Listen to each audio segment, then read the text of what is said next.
Hello student. आज हम पढ़ेंगे क्लास थर्ड का हिंदी का पाठ 15। यह दिवाली याद रहेगी। यह दिवाली याद रहेगी, ये हमारा पाठ है। इस कहानी में ये बताया गया है कि हम किसी भी त्यौहार को कैसे विशेष तरीके से मना सकते हैं, और जब हम अलग तरीके से किसी भी त्यौहार को मनाते हैं तो वो काफ़ी मज़ेदार भी होता है। और इन त्योहारों के माध्यम से ही हम किसी गरीब, किसी दुखिया की मदद भी कर सकते हैं। तो इस कहानी में एक परिवार ने दिवाली के त्यौहार को कुछ अलग तरीके से मनाया है। तो उन्होंने अलग तरीके से किस प्रकार इस त्यौहार को मनाया, यही इस कहानी के माध्यम से हमें बताया गया है। तो चलिए शुरू करते हैं। यहाँ आपको एक प्रश्न दिया हुआ है। यहाँ इसमें आपको त्योहारों को उनके से संबंधित चित्रों से मिलान करना है।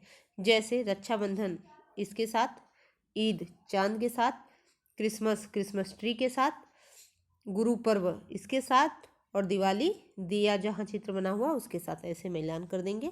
उसके बाद चलिए पाठ पढ़ते हैं।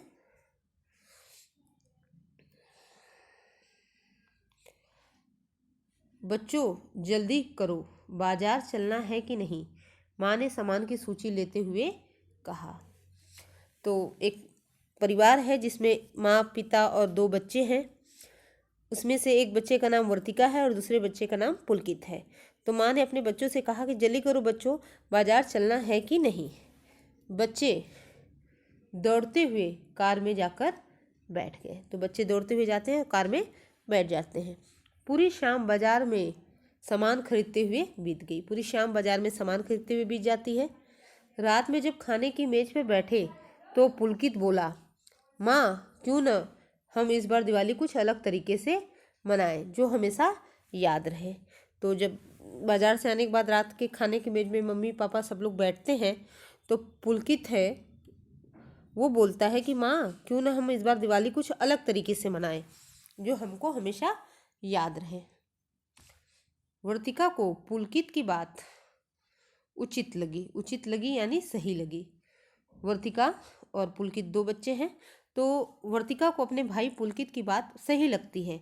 उसने भी उसकी बात का समर्थन किया यानी सहमति दिया कि हाँ ये सही कह रहे हैं, इस बार हम दिवाली अलग तरीके से मनाएंगे।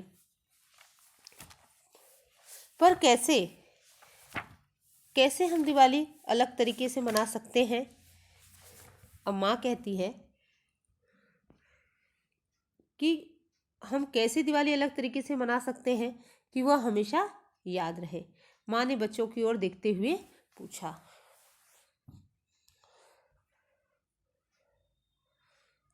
माँ मैंने टीवी पे सुना है कि मिठाइयों में बहुत मिलावट यानी खाने की चीज़ों में कुछ भी मिला देना, या खाने की खाद्य सामग्री में कुछ मिला देना, इसे ही हम कहते हैं मिलावट। क्यों ना इस बार बाजार से मिठाई लाने के बजाय हम घर पे ही कुछ स्वादिष्ट मिठाइयाँ व पकवान बनाएं। मिठाइयाँ यानी आपको पता है मिठाइयाँ, और स्वादिष्ट यानी स्वाद से परिपूर्ण, जैसे गुलाब जामुन, जलेबियाँ, बर्फी, पनीर की पकौड़ियाँ, वर्तिका ने स्पष्ट किया। तो जब माँ पूछती है कि इस बार कैसे हम दिवाली को अलग तरीके से मनाएंगे ताकि हमें वो याद रहे, तो वर्तिका कहती है कि माँ मैंने टीवी पे सुना है कि बहुत मिठाइयों में बहुत ही मिलावट हो रही है, तो इस बार क्यों ना हम अपने घर पे ही मिठाइयाँ बनाएं, स्वादिष्ट स्वाद से परिपूर्ण मिठाइयाँ बनाएं, जैसे गुलाब जामुन, जलेबी, बर्फी या पनीर की पकौड़ियाँ।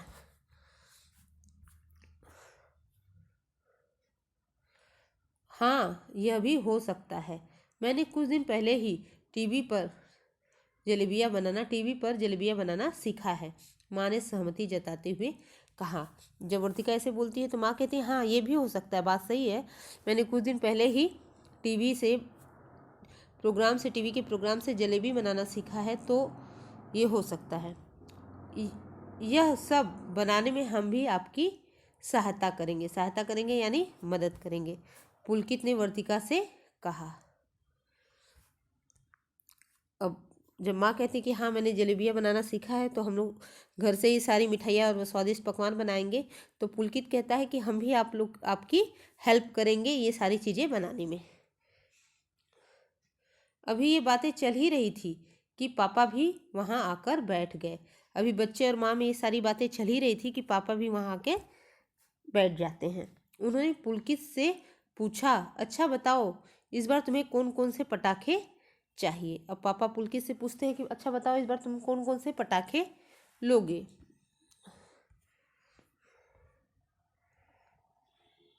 नहीं पापा, नहीं पापा, जब इस बार दिवाली अलग तरीके से ही मनानी है तो हम पटाखे भी नहीं जलाएंगे। हमारी अध्यापिका जी ने बताया है कि हमें अपने पर्यावरण यानी वातावरण आसपास का वातावरण को साफ रखना चाहिए, पुलकित ने उत्तर दिया। जब पापा ने पुलकित से पूछा कि बताओ पुलकित तुम्हें कौन कौन से पटाखे चाहिए, तो पुलकित कहता है कि नहीं पापा, इस बार हम लोग दिवाली जब अलग तरीके से ही मनाना है हम लोग को, तो हम इस बार पटाखे भी नहीं जलाएंगे। और मेरी अध्यापिका ने हमें बताया है कि हमें अपने पर्यावरण को, अपने आसपास के वातावरण को साफ रखना चाहिए। अरे वाह, हमारे बच्चे तो बहुत समझदार हो गए, पापा ने खुश होते हुए कहा। आज दिवाली है, माँ ने घर बहुत सुंदर सजाया है। वर्तिका ने घर के दरवाजे पर बहुत सुंदर रंगोली बनाई है। शाम को सबने नए कपड़े पहनकर पूजा की और मिट्टी के सुंदर दिए जलाए। तभी वर्तिका व पुलकी की मित्र मंडली भी आ पहुंची। उसके बाद दिवाली का दिन आ जाता है। माँ जो रहती है वो घर को बहुत सुंदर सजाती हैं। वर्तिका जो रहती है वो अपने घर के दरवाजे के पास सुंदर सी रंगोली बनाती है।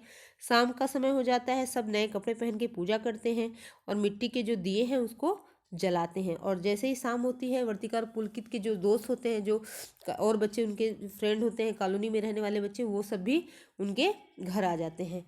माँ सबके लिए स्वादिष्ट व्यंजन सबने माँ के बनाए स्वादिष्ट व्यंजन खाए, सबको बहुत पसंद आए।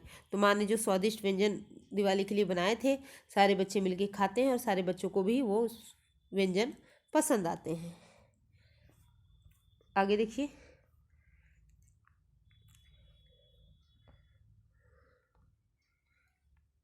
फिर सबने मिलकर फुलझड़ी, चरखिया व अनार जलाए। किसी ने भी कान के पर्दे फाड़ देने वाले बम और धुआं फैलाने वाले पटाखे नहीं जलाए। तो सब बच्चों ने मिलकर फुलझड़ियाँ जलाई, चरखियाँ जलाए व अनार जलाए, लेकिन किसी ने भी कान मतलब बहुत जोरदार धमाका करने वाले ऐसे कोई भी बम और पटाखे नहीं जलाए जो धुआं फेंके और आवाज करे। शाहिद अंकल व सबीना आंटी भी अपनी बेटी शाहीन और बेटे सारिक के साथ उन्हें दिवाली की मुबारकबाद यानी बधाई देने आए। उनके एक पड़ोसी थे शाहिद अंकल और सबीना आंटी, वो भी अपने बच्चों के साथ आए। बच्चों के नाम थे, बेटी थी उनकी शाहीन और बेटा था सारिक। वो लोग भी इनके परिवार को, पुलकित और वर्तिका के मम्मी पापा और पुलकित और वर्तिका को बधाई देने उनके घर आते हैं।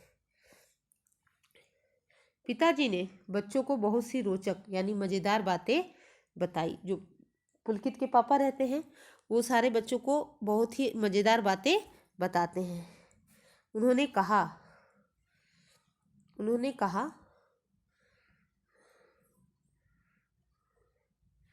दिवाली कार्तिक मास की अमावस को मनाई जाती है।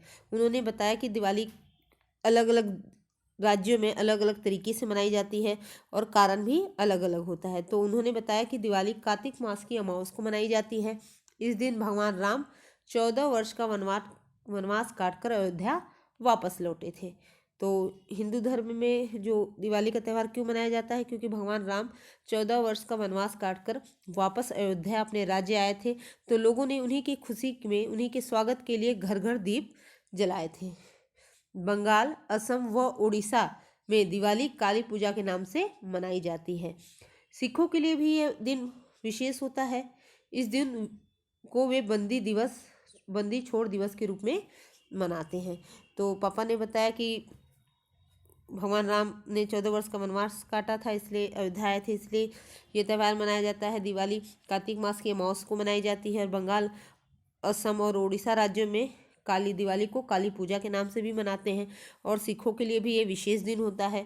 पहला तो वे इस दिन को बंदी छोड़ दिवस यानी जो जेल में उनके बंदी बंद रहते हैं, जिन्होंने बहुत ही ज़्यादा ज़्यादा अपराध न किया हो, कम अपराध किया हो, ऐसे बंदी को वो लोग छोड़ देते हैं। और साथ ही साथ इस दिन सिखों के जो स्वर्ण मंदिर रहता है, जो स्वर्ण मंदिर अमृतसर में स्थित है, उसकी नींव भी दिवाली के दिन पड़ी होती है। नींव उस दिन डाली गई थी, इसलिए उनके लिए दिवाली का दिन महत्वपूर्ण होता है।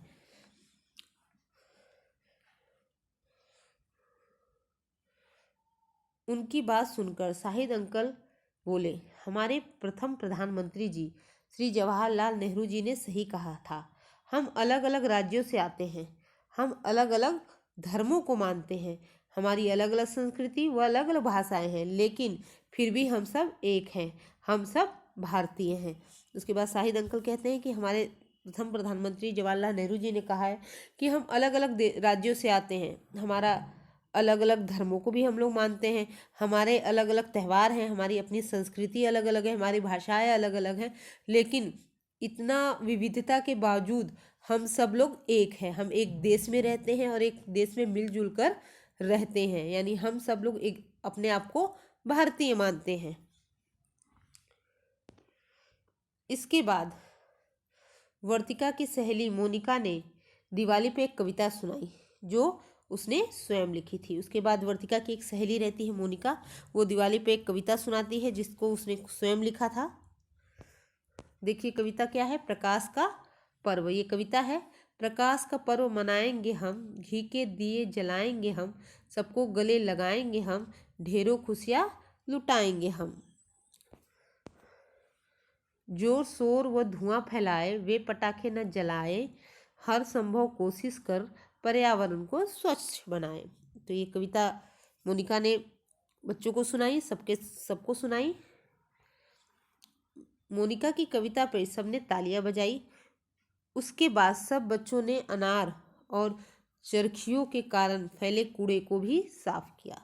उस सारे बच्चों को मोनिका की कविता अच्छी लगती है। उसके बाद बच्चों ने जो अनार, चरखिया और फुलझड़ियाँ जलाई थी, उसके कारण जो कूड़ा चारों तरफ कागज कूड़ा फैल गया था, उसको भी सारे बच्चों ने मिलकर साफ कर दिया।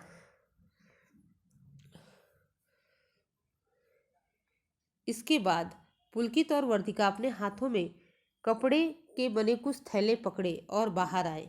अरे इनमें क्या है? माँ ने उत्सुकता यानी जिज्ञासा से पूछा। जानने की तीव्र इच्छा को ही हम कहते हैं जिज्ञासा। तो उसके बाद पुलकित और वर्तिका क्या करते हैं, अपने उनके हाथ में जब वो बाहर आते हैं तो उनके हाथ में थैले होते हैं, कपड़ों से बने कुछ थैले होते हैं। तो उन थैलों को देख के माँ पूछती है कि इन सब में क्या है। माँ, दिवाली की सफाई करते समय हमने अपने कुछ छोटे कपड़े व खिलौने निकाले हैं, पुलकित ने कहा। जब माँ ने पूछा कि इनमें क्या है, तो पुलकित ने जवाब दिया कि माँ, जब हम दिवाली की सफाई कर रहे थे तो जो हमारे कुछ कपड़े जो छोटे हो गए हैं और जो पुराने खिलौने हैं जिसे हम अब खेलते नहीं हैं, उसको इसमें भरा है। आपने इस साल हमें जेब खर्च के लिए जो पैसे दिए थे, जेब खर्च यानी महीने में बच्चों को उनके खर्च के लिए दिए जाने वाले पैसे, तो आपने इस साल जो हमें जेब खर्च दिया था, जो पैसे दिए थे, उन्हें जोड़कर हमने कुछ नए कपड़े, किताबें व खिलौने भी खरीदे हैं। ये हम पड़ोस की बस्ती के निर्धन बच्चों को देंगे जिन्हें इनकी ज़रूरत है। वर्तिका ने बात पूरी की। उसके बाद वर्तिका कहती है कि आपने जो हमें इस साल जेब खर्च के लिए यानी महीने में जो हमें अपने खर्च के लिए जो पैसे देती थी, उससे ही कुछ पैसे हमने बचा के रखे हैं, उनसे ही हमने उन्हें ही इकट्ठा किया है और उनसे ही हमने कुछ नए कपड़े भी खरीदे हैं, कुछ किताबें भी खरीदी है और कुछ खिलौने भी खरीदे हैं। और ये सारी चीज़ें हम अपने पड़ोस के जो गरीब बच्चे हैं, निर्धन यानी गरीब बच्चों को देंगे जिनको इनकी ज़रूरत है। बच्चों की बातें सुनकर माँ ने उन्हें गले लगा लिया। सचमुच यह दिवाली हमेशा याद रहेगी, पापा ने मुस्कुराते हुए कहा। इसके बाद सब पड़ोस की बस्ती की ओर चल दिए। बच्चों की बात सुनकर माँ ने बच्चों वर्तिका और पुलकित को गले लगा लिया और कहा, सचमुच बहुत खुश हुई बच्चों के। उसके बाद पापा ने कहा कि सचमुच यह दिवाली हमें हमेशा याद रहेगी। उसके बाद सब लोग मिलकर पड़ोस के जो बस्ती थे उसमें ये सामान देने के लिए चले जाते हैं। तो इस तरह से हमने ये पाठ पढ़ा है। आगे देखिए पुस्तक अभ्यास। पुस्तक अभ्यास में पहले शब्दार्थ दिया है जिसको आपको करना है। सही या उचित यानी सही, समर्थन यानी सहमति, मिलावट यानी खाद्य पदार्थों में कुछ मिला देना, स्वादिष्ट यानी स्वाद से परिपूर्ण, सहायता यानी मदद, पर्यावरणीय पर्यावरण यानी आसपास का वातावरण, मुबारकबाद यानी बधाई, रोचक यानी मज़ेदार, प्रकाश यानी रोशनी, पर्व यानी त्यौहार, उत्सुकता यानी जिज्ञासा, जानने की तीव्र इच्छा, जेब खर्च यानी महीनों में बच्चों को उनके खर्च के लिए दिए जाने वाले पैसे, निर्धन यानी गरीब। उसके बाद पाठ को समझें। इसके अंतर्गत, इस शीर्षक के अंतर्गत पहला प्रश्न है, किसने कहा? सही उत्तर पे चुनकर टिक लगाओ। प्रश्न क, मैंने कुछ दिन पहले ही टीवी पे जलेबियां बनाना सीखा है। ये वाक्य किसने कहा? वर्तिका ने कहा, पिताजी ने कहा या माँ ने कहा? तो ये वाक्य माँ ने कहा। माँ के आगे जो बॉक्स बना है उसके आगे टिक लगा लेंगे। क्वेश्चन नंबर ख, यह सब बनाने में हम भी आपकी सहायता करेंगे। ये वाक्य किसने कहा? पुलकित ने कहा, जतिन ने कहा या उज्जवल ने कहा? तो ये वाक्य पुलकित ने कहा है। पुलकित शब्द के आगे जो बॉक्स बना है उस पर टिक लगा लेंगे। ग, सचमुच यह दिवाली हमेशा याद रहेगी। ये वाक्य किसने कहा? चाचा जी ने कहा, शाहिद अंकल ने कहा या पिताजी ने कहा? तो ये वाक्य पिताजी ने कहा। पिताजी शब्द के आगे जो बॉक्स बना है उस पर टिक लगा लेंगे। मौखिक प्रश्नोत्तर है। प्रश्न संख्या 2, निम्नलिखित प्रश्नों के उत्तर दीजिए। मौखिक और लिखित दोनों प्रश्नोत्तर आपको अपनी नोटबुक में लिखना है। पहले शब्दार्थ लिखना है, उसके बाद मौखिक प्रश्नोत्तर, उसके बाद लिखित प्रश्नोत्तर। पहला प्रश्न देखिए,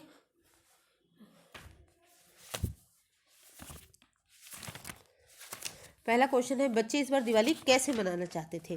तो बच्चे इस बार दिवाली अलग तरीके से मनाना चाहते थे जो हमेशा याद रहे। प्रश्न संख्या ख, वर्तिका ने बाजार से मिठाइयाँ लाने के लिए मना क्यों किया? वर्तिका ने बाजार से मिठाइयाँ लाने के लिए मना किया क्योंकि बाजार की मिठाइयों में बहुत ही मिलावट रहती है। प्रश्न संख्या ग, दिवाली कब मनाई जाती है? तो दिवाली कार्तिक मास की अमावस को मनाई जाती है। इसके बाद लिखित प्रश्नोत्तर देखिए। लिखित के अंतर्गत पहला प्रश्न है, सिखों के लिए दिवाली का दिन विशेष क्यों होता है? तो उत्तर है, सिखों के लिए दिवाली का दिन विशेष होता है क्योंकि इस दिन स्वर्ण मंदिर की नींव रखी गई थी। प्रश्न संख्या ख, पुलकित और वर्तिका किसे और क्या देना चाहते थे? तो पुलकित और वर्तिका कुछ नए कपड़े, खिलौने, किताबें व खिलौने पड़ोस की बस्ती के निर्धन बच्चों को देना चाहते थे। प्रश्न संख्या ग, पुलकित की अध्यापिका ने उसे क्या समझाया था? तो उत्तर है, पुलकित की अध्यापिका जी ने उसे समझाया कि हमें पर्यावरण को साफ रखना चाहिए। उसके बाद प्रश्न संख्या 3, चित्रों में रंग भरो और उससे संबंधित त्योहारों के नाम लिखिए। इसमें आपको रंग भरना है और नीचे त्योहारों के नाम रखा है। ये पिचकारी है तो ये होली का त्यौहार है, दिया है तो दिवाली का त्यौहार है, क्रिसमस ट्री है तो ये क्रिसमस का त्यौहार है, और ये राखी है तो ये रक्षाबंधन का त्यौहार है। तो इस तरह से ये प्रश्न पूर्ण हो जाएगा। आगे देखिए, भाषा को समझे। इस हेडिंग के अंतर्गत प्रश्न संख्या 1, उचित शब्द चुनकर रिक्त स्थान भरिए। इसमें हेल्पिंग बॉक्स आपको दिया हुआ है, इसकी हेल्प से आपको रिक्त स्थान भरना है। पहला प्रश्न देखिए, क, वर्तिका खाली जगह पुलकित की बात का समर्थन किया। तो यहाँ खाली जगह में लिखेंगे हमने, तो वाक्य बनेगा, वर्तिका ने पुलकित की बात का समर्थन किया। प्रश्न संख्या ख, हम दिवाली अलग तरीके खाली जगह मनाएंगे, बीच में लिखेंगे से, तो वाक्य बनेगा, हम दिवाली अलग तरीके से मनाएंगे। ग, मैंने टीवी खाली जगह जलेबियाँ बनाना सीखा है। तो खाली जगह पे हम लिखेंगे पर, तो वाक्य बन जाएगा, मैंने टीवी पर जलेबियाँ बनाना सीखा है। प्रश्न संख्या घ, वर्तिका ने घर खाली जगह दरवाजे पर रंगोली बनाई। खाली जगह पे हम लिखेंगे के, और वाक्य बनेगा, वर्तिका ने घर के दरवाजे पर रंगोली बनाई। अंग, ये कपड़े व खिलौने गरीब बच्चों खाली जगह है, बीच में हम लिखेंगे के लिए, और वाक्य बनेगा, ये कपड़े व खिलौने गरीब बच्चों के लिए हैं। तो इस तरह से ये प्रश्न पूर्ण हो जाएगा। यहाँ क्रिया की डेफिनेशन दी है कि जो शब्द काम का होना या करना बताते हैं उन्हें क्रिया कहते हैं। यानी जिस शब्द से हमें किसी काम के करने या होने का पता चलता है उसे हम क्रिया कहते हैं, जैसे चलना, हंसना, खाना पीना आदि। तो अब क्रिया शब्द पहचान कर उन पे टिक लगाओ। हमें क्रिया शब्द पहचानना है और उस पर टिक लगाना है। पहला है पटाखे, दिवाली, व्यंजन, बनाना। तो बनाना शब्द ये क्रिया है, उस पर टिक लगा लेंगे। मिठाई, वर्तिका, लिखना, कविता। तो यहाँ लिखना ये शब्द आपका क्रिया है। उसके बाद है चखना, माँ, स्वादिष्ट, नींव। चखना ये शब्द क्रिया है, तो यहाँ हम टिक लगा लेंगे। ये प्रश्न हो जाएगा। अब पढ़ो और समझो। ये आपको काल के बारे में बताया गया है। काम के होने के समय को काल कहलाता है, यानी जो काम है, जो क्रिया है, किस समय घटित हो रही है, ये बताने का काम जो करता है, जो शब्द करता है, उसे हम काल कहते हैं। काम के होने का समय काल कहलाता है। वर्तमान समय में काम का होना वर्तमान काल है। बीते हुए समय में काम का होना भूतकाल है, और आने वाले समय में काम का होना भविष्य काल होता है। और वर्तमान काल में किन शब्दों का प्रयोग होता है, हूँ। जैसे माँ जलेबियाँ बना रही हैं, यानी काम अभी चालू है। बीते हुए समय में काम का होना भूतकाल कहलाता है। इसके लिए क्या शब्द है? था, थे, थी। जैसे वर्तिका ने रंगोली बनाई थी। उसके बाद आने वाले समय में काम का होना भविष्य काल कहलाता है। और गा, गे, गी ये इसके शब्द हैं। उदाहरण है, हम उन्हें कपड़े व खिलौने देंगे। तो इस तरह से काल के 3 भेद होते हैं, वर्तमान काल, भूतकाल और भविष्य काल। इसी आधार पर ये है। अब आपको वाक्य पहचानना है और किस काल का है ये बताना है। हम जा रहे हैं, वर्तमान काल। वे खाना खा रहे थे, भूतकाल। मैं रंगोली बनाऊंगी, भविष्यतः काल। तो इस तरह से ये प्रश्न भी पूर्ण हो जाएगा। आगे देखिए, कल्पना के पंख। कल्पना के पंख है, चित्र देखकर उसके बारे में लिखिए। तो ये कल्पना का पंख है, ये चित्र देखना है, उसके बारे में लिखना है। देखिए मैंने क्या लिखा है। आप इससे अलग भी लिख सकते हैं। मैं पिताजी के साथ मेला देखने गया। मेले में बहुत भीड़ थी। वहाँ झूला लगे हुए थे। ढेर सारी दुकानें भी थी। एक जोकर खेल दिखा रहा था। कुछ बच्चे वह खेल देख रहे थे। एक आदमी चकरी बेच रहा था। बच्चे चकरी खरीद रहे थे, खरीदकर खुश थे। मेले में फव्वारा व सर्कस भी लगा था। मैं झूले पर भी झूला। मैं मेले में जाकर बहुत खुश था। ये लास्ट वाक्य है। तो इस तरह से आप कल्पना पर अपने चित्र देख के अपने अनुसार भी आप यहाँ देख के चित्रों में क्या क्या चीज़ें हो रही हैं उसको लिख सकते हैं। काल आप भूतकाल ले लीजिए या फिर वर्तमान काल। इस तरह से ये है। उसके बाद है नोटबुक वर्क। उसमें पहला है, लिखेंगे हम पाठ 15, यह दिवाली याद रहेगी। उसके बाद शब्दार्थ, जो मैंने आपको बुक में दिखाया है, सारा शब्दार्थ लिख लेंगे। उसके बाद प्रश्नोत्तर, पहले हम लिखेंगे मौखिक, उसके बाद लिखित। सेम है वही जो हमने बुक में देखा था। सारा क्वेश्चन आंसर मैंने आपको बताया है। मौखिक है, इसके बाद है लिखित। इस तरह ये लिखित प्रश्नोत्तर हो जाएगा। और उसके बाद आपसे पाठ से संबंधित शिक्षाप्रद प्रश्न। पाठ से संबंधित शिक्षाप्रद प्रश्न में क्या आएगा? प्रश्न, प्रस्तुत पाठ में किसका वर्णन किया गया है? तो प्रस्तुत पाठ में दिवाली त्यौहार को अलग तरीके से मनाने का वर्णन किया गया है। यह है शिक्षाप्रद प्रश्न। तो हमने पाठ भी पढ़ लिया है, पुस्तक अभ्यास और नोटबुक कार्य भी देख लिया है। तो आज के लिए बस इतना ही। मिलते हैं नेक्स्ट क्लास में। Thank you student.